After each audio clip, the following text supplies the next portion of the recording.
Assalamualaikum warahmatullahi wabarakatuh. Selamat datang kembali di channel Cerita Perjalanan. Kali ini, saya akan menceritakan kisah perjuangan para penumpang pesawat Merpati Kasa 212 yang jatuh di hutan Tehio, Gorontalo Utara. 18 penumpang, serta seluruh awak pesawat, harus bertahan hidup selama 6 hari, sembari menunggu bantuan datang. Pagi-pagi, Oyon dan teman-temannya sudah bersiap mencari burung walet. Sekitar 8 orang berangkat dari Desa Mongolilo, Kecamatan Bolangoulu, Kabupaten Bone Bolango, Gorontalo. Mereka akan masuk hutan di perbatasan. Siapa sangka, ketika mereka tengah beristirahat di dalam hutan, tiba-tiba salah satu dari mereka berteriak, menemukan sesuatu berwarna putih yang mirip dengan ekor pesawat. Karena penasaran, mereka pun beramai-ramai mendatanginya. Itu adalah sebuah bangkai pesawat dengan tulisan Merpati. Dan pesawat itu sudah nampak sangat tua, bahkan sudah dikelilingi oleh semak belukar. Mereka yang masih penasaran, langsung mengambil foto menggunakan HP, dan kemudian mengunggahnya di akun Facebook. Unggahan kemudian menjadi ramai diperbincangkan, hingga akhirnya sampai ke mantan anggota DPRD Kota Gorontalo, bernama Erwin Giasi. Meski banyak yang sudah melupakan bangkai pesawat itu, namun tidak bagi Erwin. 6 hari di hutan, dan hampir mati, Erwin tak akan melupakan peristiwa itu. Sebuah kecelakaan pesawat Merpati, yang terjadi pada tahun 1991. Pada tanggal 30 Januari tahun 1991, di saat itu Erwin akan melakukan penerbangan dari Manado ke Gorontalo. Penerbangan dijadwalkan pukul 14.20. Tentunya sebelum waktu yang dijadwalkan, mereka sudah sampai terlebih dulu di bandara untuk melakukan check-in. Di saat itu, Erwin diantar oleh seorang temannya, bernama Laude Haimudin, yang kelak menjadi wakil ketua DPRD Gorontalo. Setelah menunggu beberapa saat, siang itu para penumpang pun dipersilahkan memasuki pesawat. Penumpang yang saat itu akan melakukan penerbangan, berjumlah 18 orang.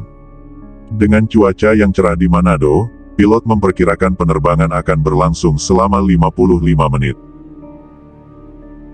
Saat mengudara, mereka mulai disuguhkan dengan makanan ringan, roti, dan juga air mineral. Sementara sebagian penumpang menikmati makanan tersebut, pilot di saat itu menghubungi menara bandara, dan meminta izin untuk menurunkan pesawat ke ketinggian 8.000 kaki. Tak disangka, itu adalah kontak terakhir pesawat dengan menara bandara. Diketahui setelahnya, pihak bandara ternyata mencoba untuk mengontak pesawat, namun mereka tak ada respon. Petugas di bandara langsung menyatakan keadaan bahaya, dan hilang kontak. Di sisi lain, setelah kontak terakhir dengan menara bandara, rupanya pesawat terhempas masuk ke dalam kabut. Turbulensi terjadi berkali-kali, membuat para penumpang sangat tegang. Bahkan guncangannya sangat kuat, hingga penumpang seperti akan terlempar. Pilot dengan tenang, segera memberi arahan, untuk menggunakan sabuk pengaman. Selain komunikasi yang terputus, jarak pandang juga sepenuhnya tertutup oleh kabut. Dan tiba-tiba, suara sangat kencang disertai dengan goncangan hebat. Bahkan seorang penumpang, sampai hampir terlempar, karena sabuk pengamannya terlepas. Setelahnya mereka mencoba untuk menenangkan diri, suasana sangat sunyi, bahkan tak terdengar suara mesin. Mereka menengok keluar jendela, namun yang terlihat hanyalah kabut tebal. Sesaat kemudian, pilot menghampiri mereka, mengabarkan jika mereka kecelakaan, jatuh dan tersangkut di pohon. Barulah setelahnya para penumpang panik, mereka baru menyadari, jika mereka di atas pohon di tengah hutan belantara. Meski mereka mengalami hal buruk, namun sungguh sangat ajaib, semuanya masih selamat dengan kabin pesawat nyaris utuh. Penumpang juga hanya mengalami luka lecet, tanpa adanya luka berarti. Tak lama kemudian, cuaca berubah drastis, kali ini turun hujan lebat, membuat mereka harus bertahan di dalam pesawat. Di saat itu, udara sudah terasa sangat pengap. Barulah setelah hujan reda, mereka mencoba untuk keluar, melalui pintu depan, turun dengan ranting yang tertancap di badan pesawat. Mereka mencari apapun yang bisa digunakan untuk bertahan. Namun tak banyak bisa ditemui, selain rotan yang bisa diambil airnya untuk diminum, itu pun sangat sedikit. Air itulah yang digunakan untuk bertahan hidup, tanpa adanya makanan. Di tengah cuaca yang buruk, tim SAR tak bisa menemukan mereka, meski telah berulang kali menyisir hutan menggunakan helikopter. Sebenarnya, beberapa kali suara helikopter terdengar di atas mereka, yang mungkin itu adalah tim SAR.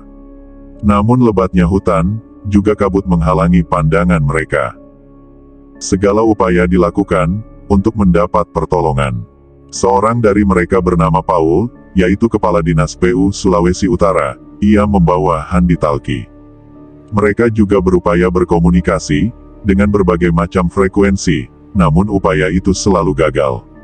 Sebenarnya, mereka sempat terhubung dengan Sinar Karya Batu, dan mengabarkan jika mereka selamat. Namun kemudian, komunikasi itu terputus. Masuk di hari keempat mereka bertahan dalam hutan, kini mereka sudah pasrah, semuanya sepakat tidak saling meninggalkan, jika terpencar mungkin kondisinya akan lebih parah. Namun meski bagaimanapun, tidak semua stamina mereka sama. Seorang bernama Tommy, yang berumur 70 tahun, ternyata mengidap penyakit asma. Karena memang cuaca yang buruk, Tommy tak mampu bertahan, ketika asmanya kambuh, dan akhirnya meninggal dunia. Di tengah keputusasaan yang semakin dalam, keajaiban Tuhan datang untuk kedua kalinya. Hari kelima di dalam hutan, di saat itu Erwin mengotak-atik handi talki, mencari frekuensi yang terjangkau. Tak disangka, ia terhubung dengan pemilik toko dekat Pasar Atinggola, dan secara kebetulan, mereka saling mengenal dengan sangat baik. Pemilik toko sangat kaget, ketika mengetahui mereka masih hidup. Pasalnya, warga mengira mereka sudah mati. Informasi koordinat kemudian diteruskan ke tim SAR, dan dimulailah pencarian menggunakan helikopter Puma, milik TNI. Posko evakuasi didirikan, dan akhirnya setelah 6 hari mereka berusaha bertahan hidup dalam hutan, mereka pun dievakuasi oleh petugas. Diketahui, sebelum mereka dievakuasi, mereka berfoto bersama. Ia juga mengambil 3 pelampung, sebagai kenang-kenangan. Erwin mengatakan, hanya karena mukjizat Tuhan, mereka bisa selamat. Nah, itulah kisah jatuhnya pesawat Merpati. Warga yang menemukan kembali bangkai pesawat itu di tahun 2013, seolah membuka kembali kenangan akan insiden tersebut. Sekian, cerita yang bisa saya bawakan. Jika kalian suka video ini, jangan lupa like, komen, dan subscribe, agar tidak ketinggalan cerita selanjutnya. Dan jika ada salah kata, ataupun ucapan, saya mohon maaf. Wassalamualaikum warahmatullahi wabarakatuh.